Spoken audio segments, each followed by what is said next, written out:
মতের বিরুদ্ধে গেলেই তো হয়তো আপনি গুম হবেন, না হয় খুন হবেন, না হয় আপনি জঙ্গিবাদ হবেন, না হয় আপনি রাজাকার হবেন, না হয় আপনি মৌলবাদ হবেন, কিছু একটা হবে। মানে কিছু না হওয়ার কোনো সুযোগ নাই, আপনাকে কিছু হতেই হবে। কথা বলেন ঠিক কিনা বলেন? এগুলা হচ্ছে সেই তৎকালীন যুগের ফেরাউন নমরুদের নাতিপুতিদের লাইট ভার্সনেরা। বাদশার সামনে দাঁড়িয়ে আছি, এই সমস্ত জালেমদের সামনে দাঁড়িয়ে দেখবেন বাংলাদেশের বাম রাম এবং তথাকথিত সুশীলরা তেল মারতে মারতে তেলের ডিব্বা, তেলের খুঁড়ি শেষ করে ফেলেছে। ঠিক কিনা বলেন? ওই যে একটাকে উপদেষ্টা বানানো হয়েছে না, কি নাম, ফারুকি। এই ফারুকিকে যখন বলা হলো যে আপনি তো এক সময় তৈলমর্দন করতেন, সে কি জবাব দিয়েছে শুনেন। সে বলতো, দেখেন আমরা প্রচন্ড চাপে থাকতাম, একটা পুরুষ যদি বিপক্ষে করতাম আবার 5টা পক্ষে দিয়ে আমরা পিঠ বাঁচাইতাম। দেখেছেন এইরকম লোক কেমনে উপদেষ্টা হয়, আমার তো মাথায় ধরে না। জুলাই আগস্টের বিপ্লবের চেতনাই হলো তৈলবাদী, তৈলমর্দনকারী, এমন একটাও এদেশের স্বাধীনতা প্রকৃত অর্থে চায় নাই। কথা বলেন? তারা নিজেরা বলে যে আমরা জুলুমের ভয়ে এগুলা করতাম। প্রকৃত ইমানদার যারা, তারা জালেমের জুলুমকে উপেক্ষা করে না। নবী করিম সাল্লাল্লাহু আলাইহি ওয়াসাল্লাম এই ব্যাপারে কি বলেছেন শুনেন। হুজুর বলেছেন, আফদলুল জিহাদ, পৃথিবীর শ্রেষ্ঠ জিহাদ হচ্ছে কালিমাতু হাক্কিন ইনদা সুলতানিন জায়ের। জালেম শাসকের সামনে দাঁড়িয়ে সত্যবাণী উচ্চারণ করা হচ্ছে এই দুনিয়ার মধ্যে সবচাইতে বড় জিহাদ, সবচেয়ে বড় জিহাদ। কোরআনে কিসাস আছে, কাহিনী আছে, আহকামাত আছে, বিধিবিধান আছে, নসিহত আছে, ওয়াজ আছে। যেমন আল্লাহ পাক তার রাসূলকে বলছেন যে ওয়াজাদিলহুম বিল্লাতী হিয়া আহসান, আপনি আপনার প্রতিপক্ষের সাথে মোকাবেলা করবেন সর্বোত্তম পদ্ধতিতে। যারা কোরআনকে মানতে চায় না, তাওহীদকে বিশ্বাস করতে চায় না, অকথ্য ভাষায় গালি দিয়ে নয়, জবরদস্তি করে নয়, সুন্দর নসিহতের মাধ্যমে আপনি মানুষকে ডাকবেন। উদউ ইলা সাবিলি রাব্বিকা বিল হিকমা ওয়াল মাউইযাতিল হাসানা, প্রজ্ঞার সাথে, বুদ্ধিমত্তার সাথে আপনার রবের দিকে ডাকবেন। সুন্দর সুন্দর ওয়াল মাউইযাতিল হাসানা, সুন্দর সুন্দর ওয়াজের মাধ্যমে মানুষদেরকে আপনার রবের দিকে ডাকবেন। অনেক কিসাস আছে, লোকমান আলাইহিস সালামের ঘটনা আছে, খিজির আলাইহিস সালামের ঘটনা আছে, বাদশা যুলকারনাইনের কাহিনী আছে। এই যে এত কাহিনী পুঞ্জ আল্লাহ কোরআনে দিলেন। কোরআন শব্দের অর্থ হচ্ছে, কোরআন মানে হচ্ছে অধিক পঠিত, মানে যা সর্বাধিক পড়া হয়, এটাকে আরবিতে কোরআন বলা হয়। যেহেতু এই পৃথিবীতে কোরআনের চেয়ে বেশি পড়া হয়, বেশি পাঠক এই পৃথিবীতে কোনো বইয়ের আছে নাকি, কোনো কিতাবের আছে? এই জন্য এটার নাম হচ্ছে কোরআন, মানে সর্বাধিক পঠিত কিতাব। সর্বাধিক পঠিত কিতাবের নাম হচ্ছে কি? কোরআন মাজিদ। আল্লাহ পাক অনেক কাহিনী বলেছেন। সবচেয়ে সুন্দর ঘটনা আহসানুল কাসাস, সূরা ইউসুফ। বলার পরে শেষ দিকে আল্লাহ বললেন, আমি কেন তোমাদেরকে এগুলা শোনাই, এটা আগে বুঝো। আগে লাকাদ কানা ফি কাসাসিহিম ইবরাতুল লিউলিল আলবাব, জ্ঞানীদের জন্য এদের কিচ্ছার মধ্যে আছে অনেক বড় শিক্ষা, এই জন্য তোমাদেরকে কাহিনী শোনাই। সুবহানাল্লাহ বলেন। ফেরাউনের কথা কোরআনে আছে না? কারুনের কথা আছে না? হামানের কথা আছে না? আবু জাহালের ব্যাপারে বক্তব্য আছে না? কেন আছে? কেন আছে? পৃথিবীর মানুষদেরকে শিক্ষা দেওয়ার জন্য, পরবর্তী প্রজন্মে যেন কারুন তৈরি না হয়, পরবর্তী প্রজন্মে উম্মতে মুহাম্মাদের মধ্যে যেন ফেরাউন তৈরি না হয়, নমরুদ তৈরি না হয়, হামান তৈরি না হয়। ফানজুর কাইফা কানা আকিবাতুল মুকাদ্দিবিন, ফানজুর কাইফা কানা আকিবাতুল মুজরিমিন। আপনি দেখুন অপরাধীদের কি পরিণতি হয়েছে, আপনি দেখুন মিথ্যাবাদীদের কি পরিণতি হয়েছে। এভাবে আল্লাহ তাআলা কোরআন মাজিদের মধ্যে মানুষদেরকে সতর্ক করেছেন। যত কিসাস আল্লাহ বর্ণনা করেছেন, এর মধ্যে বিস্ময়কর একটি ঘটনা আছে। ঈমান রক্ষার জন্য যুবকরা পাহাড়ের গুহায় আশ্রয় গ্রহণ করার ঘটনা মানে আসহাবুল কাহাফ, তাদের ঘটনা আল্লাহ তাআলা বিশেষভাবে উল্লেখ করেছেন। এই মসজিদে নামাজ পড়তে আসা অসংখ্য মুসল্লি, যুব সমাজ, বৃদ্ধ বাবা, আমাদের পিতৃ সমতুল্য, দাদা সমতুল্য, আমাদের সন্তান সমতুল্য অনেকে এই মসজিদে আসে না। আমি আজকে আপনাদের সামনে আল্লাহর পক্ষ থেকে শ্রেষ্ঠ এক আজীব ঘটনা সূরাতুল কাহাফ থেকে, ওই তরুণদের ঘটনা থেকে দুই একটি নসিহা আমার নিজেকে শোনাবার জন্য, আপনাদেরকে শোনাবার জন্য উল্লেখ করছি। আল্লাহ পাক যেন কোরআন থেকে সঠিক বিশ্লেষণ করে এখান থেকে শিক্ষা গ্রহণ করার তৌফিক আমাদের সকলকে দান করেন। এক আজীব ঘটনা, নিশ্চয়ই এই কথা তো আপনারা বিশ্বাস করেন, ওয়াল বা'সি বা'দাল মাউত, মৃত্যুর পরে আবার আমাদের পুনরুত্থান হবে, ঠিক কিনা বলেন? কাফেররা এই কথাটাকে খুব বিস্ময়ের সাথে নিত। তারা বলতো, আইদা কুন্না ইজামান আও রুফাতান আইন্না লামাবউসুনা খালকান জাদীদা, আমরা একেবারে মাটির সাথে মিশে হাড্ডি সার হয়ে যাব, আবার আমাদেরকে নতুন করে সৃষ্টি করা হবে। এ তো মহা বিস্ময়কর একটা ব্যাপার, এটা আজীব তামাশা। মুহাম্মদ সাল্লাল্লাহু আলাইহি ওয়াসাল্লাম এগুলো বলে কি? তারা এটা নিয়ে বিস্ময় প্রকাশ করত।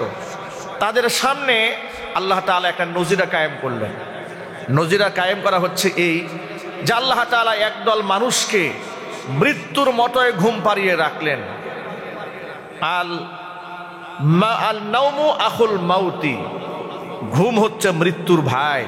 ঘুম কি জোরে বলেন তো? এটা মৃত্যুর ভাই। একজন মানুষ যখন ঘুমাতে যায় কি দোয়া পড়ে? এই যে দেখেছেন কি কথা আপনি বলেছেন, একটু আন্দাজ করতে পেরেছেন? আল্লাহুম্মা বিইসমিকা আমুতু ওয়া আহইয়া, হে আল্লাহ আমি তোমার নামে মৃত্যুবরণ করছি, তোমার নামে আমি জিন্দা হব। সুবহানাল্লাহ বলেন। আপনি যে রাতের বেলায় রবের কাছ থেকে বিদায় নিয়েছেন, এই খবর তো আপনার নাই। আপনি তো প্ল্যান প্রোগ্রাম করে রেখেছেন, আগামীকাল এই করবেন, পরশু এই, তরশু এই, কিন্তু ঘুমের সময় আপনি বললেন কি? আল্লাহুম্মা, হে আল্লাহ, বিইসমিকা, তোমার নামে আমুতু, আমি এখন মরতে যাচ্ছি। আমি যে ঘুমিয়ে গেলাম, আমার চোখটা যদি সকালবেলা খুলে তাহলে সকাল, না খুলে আমার জন্যই পরকাল, ঠিক কিনা বলেন? এই জন্য ঘুমটা হচ্ছে মৃত্যু সমতুল্য। আমুতু, আমি মৃত্যুবরণ করছি, ও আহইয়া, আবার তোমার নামে আমি জিন্দা হব। সুবহানাল্লাহ। ঘুম থেকে উঠার পরে আমরা কি বলি?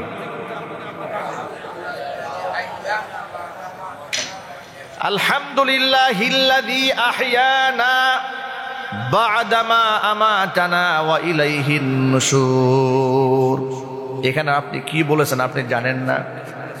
আপনি তো বলে ফেলেছেন আলহামদুলিল্লাহিল্লাযী, সমস্ত প্রশংসা ওই আল্লাহ তাআলার, আল্লাযী, যিনি আহইয়ানা, আমাদেরকে জীবিত করেছেন। কখন? বা'দামা আমাতানা, আমাদেরকে মৃত্যু দেওয়ার পর। মানে এতক্ষণ তো আমরা মরেছিলাম, কোথায় ছিলাম? আমরা মরে গিয়েছিলাম, আবার তিনি আমাদেরকে জিন্দা করেছেন। ওয়া ইলাইহিন নুশুর, জিন্দা যদিও করে থাকেন, গন্তব্য তার দিকেই, আবার একদিন আমরা তার দিকে ফিরে যাব। সুবহানাল্লাহ বলেন। এর মানে প্রতিদিন শোয়ার সময় একবার রবকে বলেন আমি মরতে যাচ্ছি তোমার নামে, আবার ঘুম থেকে ওঠার পরে শুকরিয়া আদায় করে বলছেন যে আল্লাহ মৃত্যুর পরে তুমি আবার জিন্দা করে দিয়েছ, সমস্ত প্রশংসা তোমার, সমস্ত শুকরিয়া তোমার। এইভাবে ঘুমও এক প্রকার মৃত্যু। ঘুম কি এক প্রকারের মৃত্যু? আল্লাহ তাআলা যেন আমাদের সকলকে নেক হায়াত দারাজ করেন। আরো জোরে বলুন আল্লাহুম্মা আমিন। আমরা এই সমাজে চলতে গেলে, হারাম থেকে বাঁচতে গেলে, আমরা হাজারো অজুহাত, খুরা অজুহাত, যুক্তিতে আসুক কিংবা না আসুক, আমরা দাঁড় করাই। দাড়ি রাখার কথা বললে এক ধরনের অজুহাত, হুজুর বয়স হয় নাই, পরিবেশ ভালো নয়, বিশ্ববিদ্যালয়ে লেখাপড়া করি, দোকানপাট করি, অনেক মিথ্যা কথা বলি, এই জন্য দাড়ি রাখি না। হাজারো যুক্তি আছে না নাই? অনেক যুক্তি। নামাজ কেন পড়েন না? হুজুর অনেক ব্যস্ত। কিছুদিন পর থেকে শুরু করবো আরেক যুক্তি। অফিসে গিয়া সময় পায় না, নামাজ পড়ি না। বউকে কেন পর্দা করান না? হুজুর আমি তো আর আপনাদের মতো হুজুর না, বিবাহ করেছি ইউনিভার্সিটির মেয়ে, বিশ্ববিদ্যালয়ের মেয়ে, সে তো পর্দা করবে না। হাজারো যুক্তি। আবার চোখের সামনে বলে বেড়াবে বোরকা পরেও তো মহিলারা অহরহ খারাপ কাজ করতেছে। বোরকা বোরকা কেন করেন? দাড়ির কথা কেন বলেন? রবীন্দ্রনাথের মুখে দাড়ি ছিল, আছে না নাই? মানে আল্লাহর বিধিবিধান তার সামনে উপস্থাপন করার পরে সে তো ওটা করবেই না, আবার না করার পিছনে এতগুলা যুক্তি দাঁড় করাবে, ইবলিসের মতো। কার মতো? বান্দার হুকুম কি আল্লাহর হুকুমের সামনে বান্দার কি যুক্তি তর্ক দাঁড় করানো তার দায়িত্ব, নাকি হাসি মুখে মেনে নেওয়া দায়িত্ব? আল্লাহর হুকুমের সামনে যুক্তি দাঁড় করানো এটা হচ্ছে মূর্খতা, অজ্ঞতা, জাহালাত, অহংকারের আলামত। যে কাজটি করে ধ্বংস হয়েছে শয়তান। কে ধ্বংস হয়েছে? শয়তান তো এই কথাই বলেছিল। আল্লাহ পাক যখন বললেন আদমকে সিজদা দাও, সব ফেরেশতারা সিজদায় পড়েছে, মাঝখান থেকে আযাজিল আল্লাহকে ডাক দিয়ে বলছেন আসজুদু লিমান খলাকতা তিনা। আল্লাহ, এটা কেমন কথা হলো? তুমি খলাকতানি মিন নারিন ওয়া খলাকতাহু মিন তিন, আমাকে বানালে তুমি আগুন দিয়ে, আগুন থাকবে উপরে, আর আদমকে বানিয়েছো মাটি দিয়ে, মাটি থাকি নিচে। আমার তো মাথায় যুক্তিতে আসে না, আমি কেমনে ওর সামনে সিজদা দেব? নাউজুবিল্লাহ বলেন। আল্লাহর গোলাম হিসেবে, আল্লাহর বান্দা হিসেবে দায়িত্ব কি ছিল? যুক্তি দেওয়া নাকি রবের হুকুম মান্য করা? রবের হুকুম মান্য না করে শয়তানি একটা যুক্তি দিয়ে শয়তান হয়ে গেছে। যদি এই পৃথিবীতে নতুন করে শয়তানের মতো আল্লাহ পাক মানুষদেরকে মালউন বানাতে শুরু করতেন, তাহলে এই সমাজে মানবতার সমাজ কম থাকতো, শয়তানের সমাজ বেশি থাকতো। কিন্তু আল্লাহ দয়া করে আমাদেরকে মালউন করছেন না, অভিশপ্ত করছেন না। আল্লাহ দয়া করে, মায়া করে আল্লাহ রহমতের চাদরের মধ্যে আমাদেরকে বেষ্টনী দিয়ে রেখেছে। শুকরিয়া আদায় করার দরকার আছে না না? আমি আপনাদের সামনে আজকে কোরআনে কারীমের সূরাতুল কাহাফ থেকে এই সবকটা শোনাবার চেষ্টা করব যে রবের হুকুম পালন করতে গিয়ে একজন বান্দার স্যাক্রিফাইস, তার ত্যাগ, তার কত কুরবানি কত উপরে থাকতে পারে, এবং হারাম থেকে বাঁচার জন্য কোনো যুক্তি তর্ক যে চলে না, এটা আমি কোরআন থেকে আপনাদের সামনে উপস্থাপন করছি। এই ঘটনা উল্লেখ করার আগে আল্লাহর নবী কি আল্লাহ সুবহানাহু ওয়া তাআলা নিজে বললেন, ও আমার হাবিব, আম হাসিবতা আন্না আসহাবাল কাহফি ওয়ার রাকিমি কানু মিন আয়াতিনা আজাবা। গুহাবাসী লোকদের ঘটনাটা, রাকিম যাদের শিলালিপিতে নাম উল্লেখ করা ছিল, ওই সমস্ত ব্যক্তিদের কাহিনীতে আপনি খুব আশ্চর্যান্বিত হচ্ছেন নিশ্চয়ই। এটা একটা আশ্চর্য হওয়ার মতো এই ঘটনা। এ রাসূল, এই ঘটনা নিয়ে নানান কথা সমাজে প্রচলিত আছে, কিন্তু আজকে আমি আপনাকে নাহনু নাকুসু আলাইকা নাবাআহুম বিল হক, প্রকৃত সত্য আসলে কি হয়েছিল সেদিন ইতিহাস আমি আপনাকে শোনাচ্ছি। চিৎকার দিয়ে এখন আল্লাহু আকবার। কে বলছেন বলেন তো? আল্লাহ বলছেন নাহনু নাকুসু আলাইকা, হে রাসূল আমি আপনার সামনে কিচ্ছা বর্ণনা করছি। নাবাহুম, ওদের ঘটনা। কাদের? যারা পাহাড়ের গুহায় আশ্রয় গ্রহণ করেছিল, তাদের আসল কাহিনী কি হয়েছিল আমি আল্লাহ আপনার কাছে বর্ণনা করছি। আপনি মনোযোগ সহকারে শুনুন। ইন্নাহুম ফিতিয়াতুন, তারা ছিল একদল তরুণ। তরুণ প্রজন্মের ভাইরা কান খাড়া করে শুনুন। যে বয়সে মানুষের যৌবনের চাহিদা অন্যায়ভাবে মেটাবার জন্য ছেলেমেয়েরা প্রতিযোগিতায় নেমে যায়, ওই বয়সে এই তরুণরা এমন একটা কাজ করলো, পৃথিবীর ইতিহাসে কিয়ামত পর্যন্ত তাদের নাম সোনার অক্ষরে লেখা রয়ে যাবে। আল্লাহ বলছেন ইন্নাহুম ফিতিয়াতুন, এরা এমন একদল তরুণ, আমানু বিরাব্বিহিম, তাদের রব আমি আল্লাহর উপরে তারা ঈমান আনয়ন করেছিল। ওয়াজিদনাহুম হুদা, এদের হেদায়েতটাকে আমি আল্লাহ বৃদ্ধি করে দিয়েছিলাম। এদের ঈমান এত শক্তিশালী আমি করে দিয়েছিলাম, জালেম বাদশার সামনে দাঁড়িয়েও তারা তাদের রবকে ভুলে যায় নাই। তৎকালীন যুগের বাদশা ছিল জালেম এবং মুশরিক, অগ্নি পূজারী, মূর্তি পূজারী। পৃথিবীতে আসেন এমন শাসক? গোমূত্র পানকারী শাসক নাই? গোবর দিয়া হাত মুখ ধৌত করে এমন লোক নাই সমাজে? আগুনের পূজা করে, আছে না নাই? বাছুরের পূজা করে, আছে না নাই? আছে। তৎকালীন যুগের এইরকম একটা শাসক ছিলেন, যিনি নিজে অন্যায় করতেন, শিরিক করতেন, এলাকার মানুষদেরকে শিরিক করতে বাধ্য করতেন। কিন্তু আশ্চর্যের ব্যাপার হচ্ছে, তারই এলাকায়, তারই সাম্রাজ্যের ভিতরে, তার যে এলাকার মধ্যে আধিপত্য বিস্তার করে বসেছিল, সেখানে একদল তরুণ, ইয়াং, বিবাহ শাদী করেন নাই, অবিবাহিত, এই ছেলেগুলা আল্লাহর উপরে এমন দৃঢ় ঈমান আনয়ন করেছে, তারা বলে বেড়াতো যে আমরা কখনোই মূর্তির সামনে সেজদা দেব না, আমরা ঈমান আনি আল্লাহর উপরে। এই কথাটা সাম্রাজ্যের বিভিন্ন জায়গায়, বিভিন্ন মহলাতে ছড়াইয়ে পড়ল। ছড়াইয়ে পড়ার পরে বাদশাহ এই বিষয়টি নিশ্চিত হওয়ার জন্য এই তরুণদেরকে তার বাড়িতে দাওয়াত ডেকেছে, সিংহাসনের সামনে এদেরকে সিরিয়ালে দাঁড় করিয়েছে। তরুণদেরকে বাদশাহ বলল, আচ্ছা তরুণেরা, আমি শুনতে পেলাম তোমরা নাকি আমাদের প্রভুতে বিশ্বাস করো না? বাচ্চারা বলল, হ্যাঁ, আমরা দেবদেবীতে বিশ্বাস করি না। তো তোমরা বিশ্বাস করো কাকে? তা আমরা আল্লাহকে বিশ্বাস করি, যিনি আসমান এবং জমিনের প্রতিপালক। তো তোমরা আমাদের মূর্তিগুলোকে ডাকতে সমস্যা কি? তারা বলছে, লান নাদউ মিন দুনিহি ইলাহান, কশ্চিন কালে কোন ক্রমেই আল্লাহ ছাড়া কাউকে আমরা রব হিসেবে ডাক দেব না। আল্লাহু আকবার বলেন। আচ্ছা, এমন একজন স্বৈরাচারী, এমন একজন জালেম, ফ্যাসিস্ট, অমানুষ তাগুতের সামনে দাঁড়িয়ে এমন শক্ত কথা বলার জন্য ছোটখাটো ঈমান হলেই চলবে নাকি? আল্লাহ পাক তাদের ঈমানের প্রশংসা করেছেন কোরআনে, চিৎকার দিয়ে এখন আল্লাহু আকবার। এবার আল্লাহর ভাষায় শোনায় আল্লাহ কি বলেছেন। আল্লাহ পাক বলেন, ওয়ারাবাতনা আলা কুলুবিহিম ইয কামু ফাকালু রাব্বুনা রাব্বুস সামাওয়াতি ওয়াল আরদি লান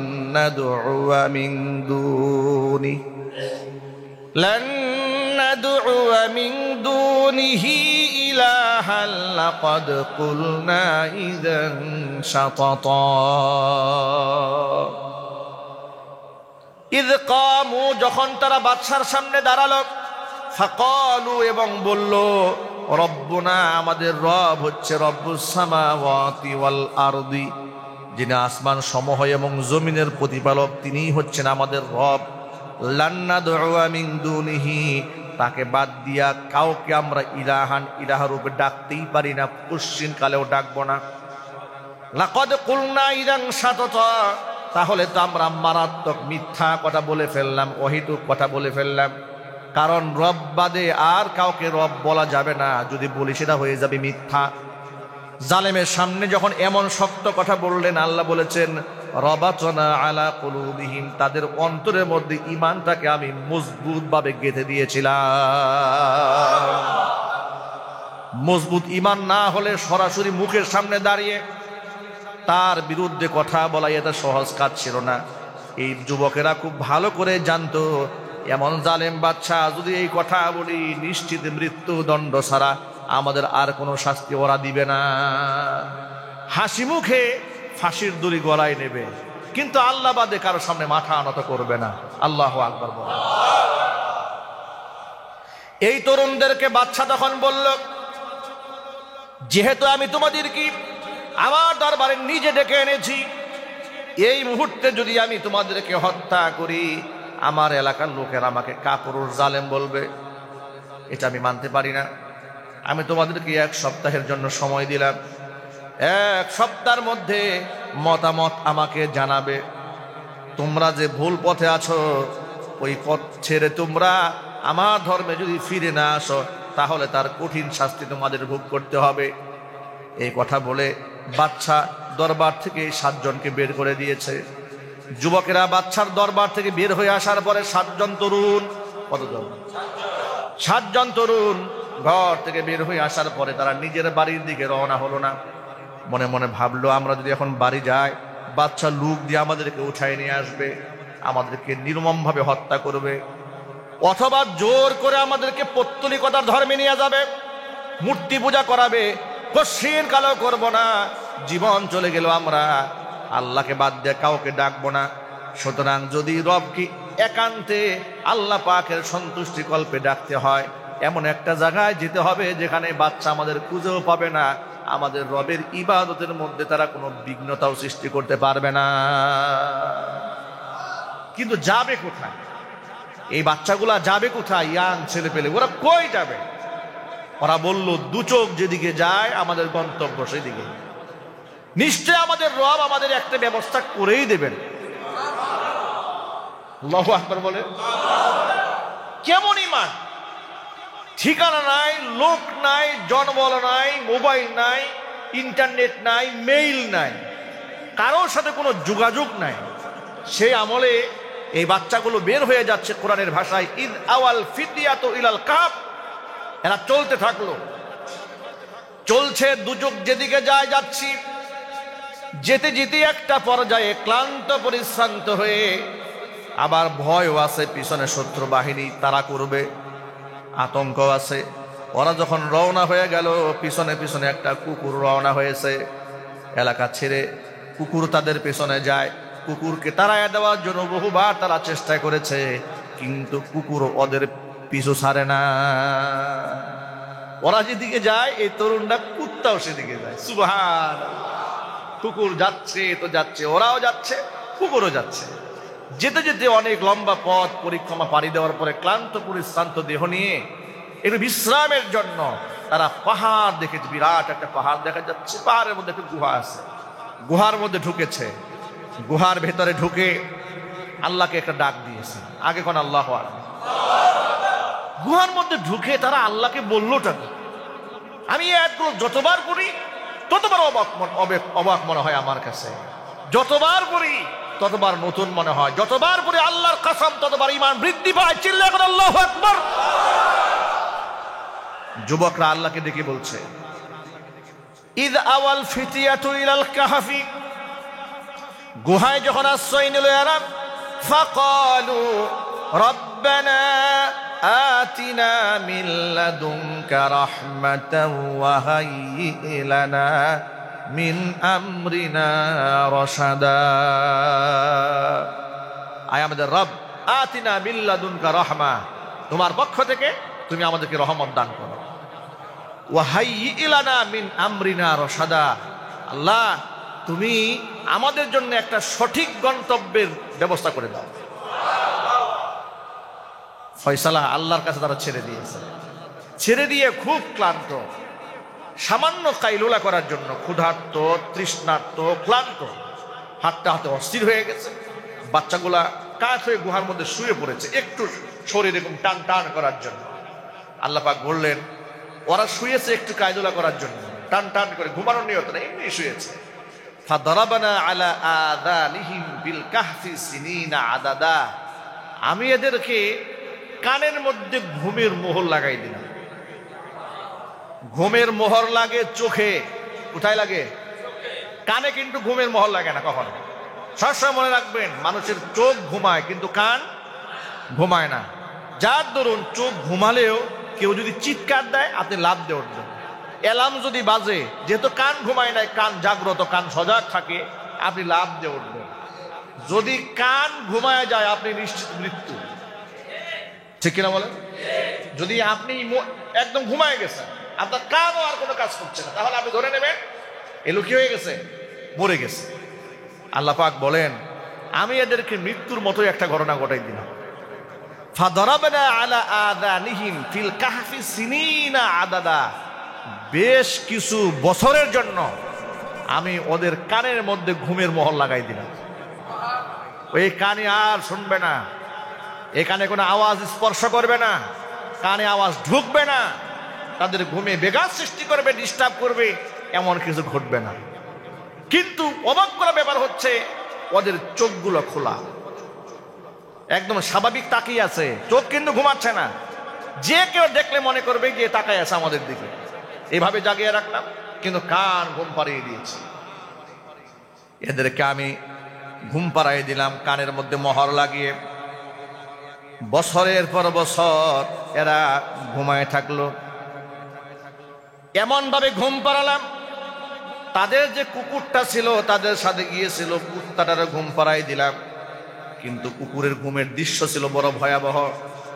গুহার মুখে দুহাত সম্প্রসারণ করে দিয়ে হা করে তাকায় আছে কুকুর। যে কেউ মনে করবে আমাদেরকে কামড় দেওয়ার জন্য দাঁড়ায় আছে, কিন্তু আসলে না, কুকুর ঘুমন্ত। এমন সিস্টেম করলাম। আল্লাহ বলছেন, হে রাসূল, ওই দৃশ্য যদি আপনি দেখতেন, আপনি তো আর দেখেন নাই, আপনি পৃথিবীতে আসার অনেক আগে ঘটনা ঘটেছে। ওয়াতাহসাবুহুম আইকাযাও ওয়া হুম রুকুদ, আপনি যদি দেখতেন ধারণা করতেন এরা সব জেগে আছে, কিন্তু হুম রুকুদ, সব ঘুমায় আছে। এই দৃশ্য আপনি দেখেন নাই। ওয়া কালবুহুম বাসিতুন দিরাইহি ফিল ওয়াসিদ, এবং ওদের যে কুত্তাটা ছিল এটা কালবুহুম বাসিতুন দিরাইহি বিল ওয়াসিদ, গুহার মুখে হাত সম্প্রসারণ করে দিয়ে ওদের কুকুরটা বসে আছে। লাবিত্তলাআতা, যদি আপনি উকি মেরে এই দৃশ্যটা দেখতে পেতেন, লাওয়াল্লাইতা মিনহুম ফিরারা, আপনি ভয়ে ওদের থেকে পালায়ে যেতেন। ওয়ালা মুলিইতা মিনহুম রুবা, আপনি সন্ত্রস্ত হয়ে পড়তেন এই দৃশ্য দেখে, আপনি তাদের ধারে কাছেও যেতেন না। আমি এই সন্ত্রস্ত পরিবেশ তৈরি করলাম কেন? এদেরকে নিরাপত্তার চাদরে আবৃত করে দেওয়ার জন্য। মানে কেউ যে এসে ওদেরকে আক্রমণ করবে, ওদেরকে থাবা দেবে, ওদের কাছে আসবে, এই রাস্তা আমি বন্ধ করে দিয়েছি। রৌদ্রের তাপ যদি গায়ে পড়ে তাহলে এদের তো ঘুমের ব্যাঘাত সৃষ্টি হবে, চামড়া রৌদ্রের তাপে পুড়ে যেতে পারে, একই জায়গার মধ্যে দিনের পর দিন স্ক্রিন কালো হয়ে যেতে পারে। আমি আল্লাহ তাআলা সূর্যকে হুকুম করলাম, সূর্য উদিত হওয়ার সময় ডান দিকে কাত হয়ে ঘুরে যাবা, আমার বান্দাদের গায়ে রৌদ্রের তাপমাত্রা না লাগে। যখন ডুবে যাবে বাম পাশ থেকে হালকা কাত করে ডুববে, যাতে করে ওদের ঘুমের ব্যাঘাত সৃষ্টি না হয়। সিল্লাহুন আল্লাহু আকবার। এটা কাল্পনিক গল্প নয়, এটা কোরআন শরীফের আয়াত। আল্লাহ বলছেন, ওয়াতারাশ শামসা ইযা তালাআত তাযাওয়ারু আন কাহফিহিম যাতাল ইয়ামিন, সূর্য উদিত হওয়ার সময় ডান দিকে আমি কি সূর্যকে ঘুরিয়ে দিয়েছি। ওয়া ইযা গরাবাত, যখন এই সূর্য ডুবেছে, তাকরিদুহুম যাতাশ শিমাল, এদেরকে আমি বাম দিকে ঘুরিয়ে দিয়েছি। ওয়া হুম ফি ফাজওয়াতিম মিনহু, ওয়ারা সূর্যের মুখোমুখি ছিল। জোরে কোন সুবহানাল্লাহ। এভাবে এরপরে মাঝে মাঝে আমি আল্লাহ কি করতাম, আমি অনুকাল্লিবুহুম যাতাল ইয়ামিন ওয়া যাতাশ শিমাল, আমি কখনো কখনো এদেরকে ডান কাতে ঘুরাই দিতাম, কখনো কখনো এদেরকে বাম কাতে ঘুরাই দিতাম, যাতে করে মাটি ওদের দেহটা খেয়ে ফেলতে না পারে। ওরা তো শুয়ে আছে, ওরা তো ঘুমায় আছে, ওরা তো জানে না। এইভাবে আমি লম্বা সময় ঘুম পাড়িয়ে রাখলাম। এত লম্বা ঘুম পৃথিবীতে আর কেউ দেয়নি এই জীবনে, যে ঘুম ওরা দিয়েছিল। অনেক লম্বা ঘুম দেওয়ার পরে এদেরকে আমি ঘুম থেকে জাগ্রত করলাম। আল্লাহ পাক বলছেন, ঘুম থেকে জাগ্রত হওয়ার পরে ওয়াকাযালিকা বাআসনাহুম লিয়াতাসাআলু বাইনাহুম, একে অপর যেন জিজ্ঞেস করতে পারে। একজনে বলল, ক্বালা কাইলুম মিনহুম কাম লাবিসতুম, কতক্ষণ ঘুমাইলা বলো দেখি। শরীর তো মেসমেস করতেছে। আচ্ছা, এক বেলা ঘুমালে শরীর খারাপ লাগে না? আবার বেশি ঘুমালে তো আরো খারাপ লাগে, একটু মাতাল মাতাল লাগে, কেমন কেমন লাগে। ঘুম থেকে উঠলে একটু ক্ষুধার ভাব হয়, হয় না? হয় কিনা ভাই? এরা ঘুম থেকে উঠার পরে বলছে, আচ্ছা কাম লাবিসতুম, কতক্ষণ ঘুম হলো? ক্বালু লাবিসনা ইয়াওমান আও বা'দা ইয়াওম, একজনে বলতো যে হ্যাঁ হতে পারে একদিন অথবা তার চাইতে কম। সুবহানাল্লাহ বলে, একদিন মনে হয় ঘুমিয়েছি। আরেকজন বলে, না না না, একদিনও হয় নাই, ওই যে সূর্য শোয়ার সময় দেখেছিলাম এবার চলে, এখন তো এখানে এসছে, মনে হয় কিছুটা সময় ঘুমিয়েছে, এক বেলা ঘুমিয়েছে। তারা বলল, ক্বালু রাব্বুকুম আ'লামু বিমা লাবিসতুম, কতক্ষণ ঘুমালে তোমাদের আল্লাহই ভালো জানে। যাক, সে কথা বাদ দাও। ক্ষুধা লেগেছে, দারুণ ক্ষুধা লেগেছে। ফাবাসু ওয়ারিকুম হাদিহি ইলাল মাদিনা, একজনকে এই টাকা টোকা দিয়ে একটু শহরে পাঠাও, খাবার দাবার নিয়ে আসো। তবে খবরদার, এই যে পয়েন্ট, টু দা পয়েন্ট, খেয়াল করবেন। খাবার কেনার সময় ফালিয়ানজুর, সে যেন অবশ্যই ভালো করে খেয়াল করে, আইয়ুহা আজকা তাআমান, যেহেতু মুশরিকদের বাজার, কাদের বাজার? মুশরিকদের বাজার, যাদের কাছে হালাল হারামের কোনো জ্ঞান নাই, নাপাক জিনিস খায়, হারাম জিনিস খায়। আর মুশরিকরা শুকর খায় না, কথা বলেন, সাপ বিচ্ছু খায় না, কত কিছু খায়। এরপর তারা বললেন, আইয়ুহা আজকা তাআমান, কেমন তরুণ ঘর ছেড়েছে, বাড়ি ছেড়েছে, এলাকা ছেড়েছে, খাবার কিনতে যাবে, হারামও খাবে না। মাকরু খাবে না ওরা। ওরা বলছে আইয়ুহা আজকা তুআমান, সবচেয়ে উত্তম এবং হালাল খাবার বেছে নিয়ে আসবা। ফালিয়াতিকুম বিরিজকিন মিনহু ওয়ালিয়াতালাত্তাফ, এবং অবশ্যই খাবার নেওয়ার সময় সাবধানতা যেন অবলম্বন করতে হবে। ওয়ালা ইউশিরান্না বিকুম আহাদা, যাতে করে বাদশার লোকেরা তোমাদেরকে গুনাহ অক্ষরে উঠেন না পায়। এইভাবে তোমরা সতর্কতা অবলম্বন করে নিজেকে আড়াল করে বাজারে যাবে। কারণ হলো ইন্নাহুম ইয়াজহারু আলাইকুম ইয়ারজুমুকুম, বাদশার লোকেরা যদি তোমাদের উপর বিজয় লাভ করতে পারে, তোমাদেরকে যদি ঘায়েল করতে পারে, তোমাদেরকে যদি শনাক্ত করতে পারে, ইয়ারজুমুকুম, তোমাদেরকে প্রস্তরাঘাতে হত্যা করবে। আও ইউঈদুকুম ফি মিল্লাতিহিম, অথবা তাদের পূর্বের ধর্মে তোমাদেরকে ফিরাই নিয়ে যাবে। ওয়ালান তুফলিহু ইযান আবাদা, জীবনেও তোমরা তাহলে সফল কাম হতে পারবে না। এবার সেই টাকাগুলা নিয়ে, দিনার দিরহাম নিয়ে, কয়েন নিয়ে, পয়সা নিয়ে ওরা বাজারে গেছে। বাজারে গিয়ে খুব সতর্কতার সাথে ডান বাম তাকায় দেখে বাজারের পরিবেশটা যেন কেমন কেমন লাগে, মানুষগুলা কেমন যেন অচেনা অজানা, পোশাক আশাক যেমন খুব মিলছে না, ভাষাগুলোর মধ্যে কেমন বৈচিত্র্যময়তা দেখা যাচ্ছে, কালচারটা কেমন যেন চেঞ্জ মনে হচ্ছে।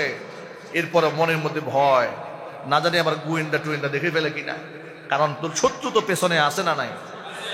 খুব ভয়ে ভয়ে এক দোকানে গেছে। দোকানে গিয়ে খাবার চাচ্ছে যে ভাই এটা আমাকে দেন, দিয়েছে। এরপরে পকেট থেকে কয়েনগুলা বের করে দোকানদারের হাতে দিয়েছে। দোকানদার টাকা নিয়ে বলে, একবার টাকার দিকে তাকায়, একবার ওদের দিকে তাকায়। আল্লাহু আকবার বলে, কি অবিশ্বাস্য কাণ্ড! বারবার আমার দিকে তাকাচ্ছে, কারণ সে ভয় পেয়ে গেছে। সে মনে করেছে দোকানদার বোধহয় আমাকে চিনে ফেলছে, আমাকে তো আর বাঁচাবে না, মেরে ফেলবে আমাকে। খুব ভয় পেয়ে গেছে, সন্ত্রস্ত হয়েছে।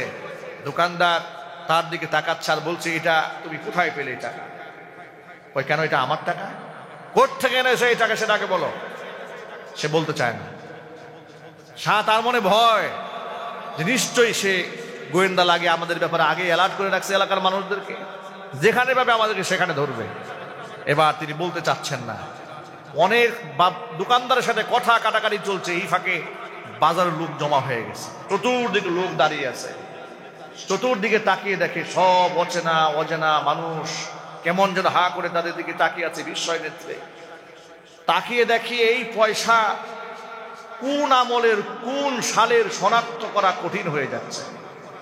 একজন শিক্ষিত মানুষ ছিল, পয়সা হাতে নিয়ে বলে, এই টাকা তো এই যুগের টাকা না, এটা 3 শতাব্দীর আগের টাকা, 300 বছর আগের টাকা। এই 300 বছর আগের টাকা এদের কাছে করতে আসলো। ইতিহাস সে খুলে বলা শুরু করলো। তখন তারা বলল, ইতিহাসের পাতায়, এমনকি পূর্বে নাজিলকৃত কিতাবে আমরা তোমাদের কিসাস বর্ণনা করেছি। সুবহানাল্লাহ বলেন। ও তাহলে তোমরাই সেই লোক, তোমরা সেই গুহাবাসী। ওরা নিজের পরিচয় বলেছে। পরিচয় বলার পরে এই সংবাদ সাথে সাথে বাদশা পর্যন্ত পৌঁছে দিয়েছে। ওরা সন্তুষ্ট হয়ে যাচ্ছিল। তাদেরকে আশ্বস্ত করে বলা হলো, তোমাদের ঘাবড়াবার কোনো কারণ নাই। যে বাদশা থেকে তোমরা পলায়ন করেছিলে, ওই বাদশা, ওর নাতি, ওর পুতি 3 শতাব্দীর মধ্যে কত উত্থান পতন, পৃথিবী পরিবর্তিত হয়েছে। এই আকাশ জমিন, এই বিশ্বের কত কিছু পরিবর্তন দেখেছে। চাঁদ শুরু হচ্ছে, পৃথিবীর কত কিছু পরিবর্তন দেখেছে। ওই জালেমের নাতি পুতি বংশধর রক্তও কেউ নাই। বর্তমান যিনি বাদশা আছেন, তিনি আল্লাহর একান্ত খাস বান্দা। বাদশার কানে আওয়াজ দেওয়া হলো। বাদশা তাদের কথা শুনে চমকে উঠলেন।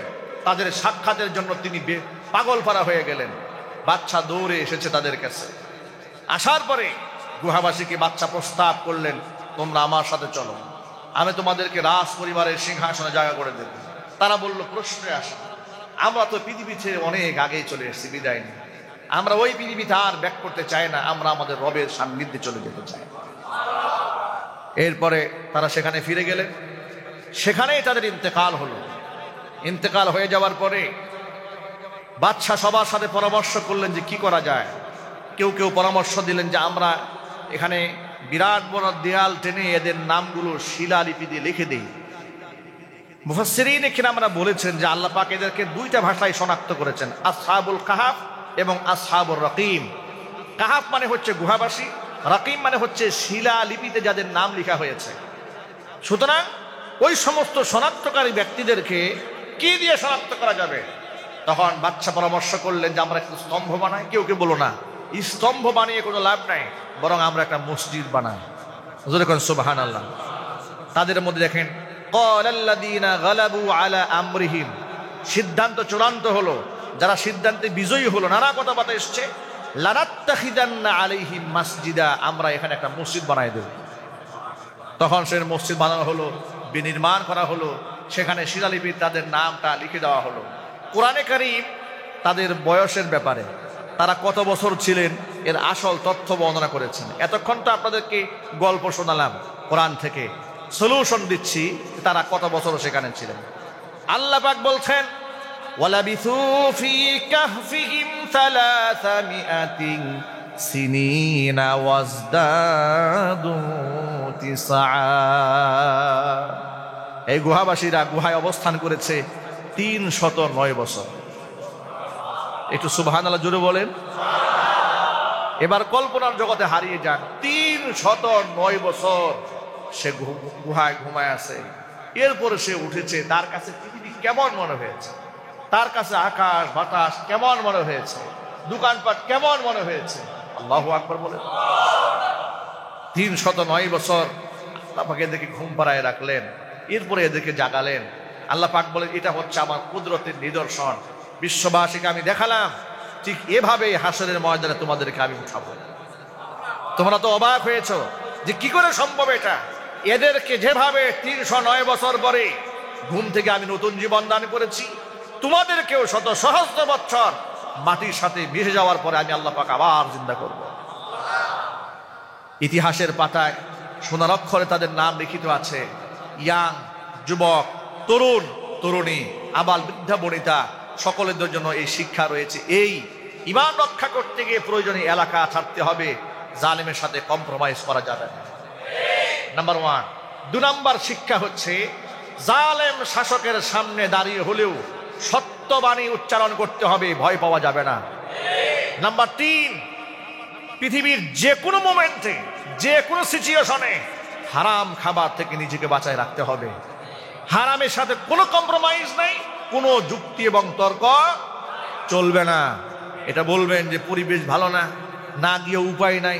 আরে বাবা, এর দেশ বাড়ি ঘর ছেড়ে জঙ্গলে গিয়ে তারা সাধনা করছে, হালাল ছাড়া হারাম খাবে না। আর এত সুন্দর পরিবেশে রাখার পরেও আমার আপনার যুক্তি আসে কোত্থেকে? এখান থেকে আরেকটা বড় শিক্ষা, কোনো ব্যক্তি যদি সেফ থাকতে চান, আল্লাহ পাক তাকে সেফ থাকার ব্যবস্থা করে দেন। যদি আপনি দৃঢ় থাকেন যে আমি হারাম ধরবো না, হারাম আমি খাবো না, হারাম আমি স্পর্শ করবো না, ইয়াতাওয়াক্কাল আলাল্লাহ ফাহুয়া হাসবু, আপনি আল্লাহর উপর তাওয়াক্কুল করেন, আল্লাহ আপনার জন্য যথেষ্ট হয়ে যাবে। আমরা পারবো তো ইনশাআল্লাহ। আল্লাহ সুবহানাহু ওয়া তাআলা আসহাবুল কাহফের তরুণদের যে ঈমান ছিল রবের উপরে, সেরকম শক্ত ঈমান আমাদেরকে দান করেন। হারাম থেকে বেঁচে থাকার তৌফিক আল্লাহ পাক আমাদের দান করেন। আল্লাহ পাক আমাদের রিজকে ভরপুর বরকত দান করেন। আল্লাহ রাব্বুল আলামিন যে কথাগুলো বলেছি, সবার আগে আমাকে, এরপরে আমার ভাইদেরকে, আমার মা বোনদেরকে, সকলকে আমল করার তৌফিক দান করুন। আমিন। ওয়া আখিরু দাওয়ানা আনিল হামদুলিল্লাহি রাব্বিল আলামিন।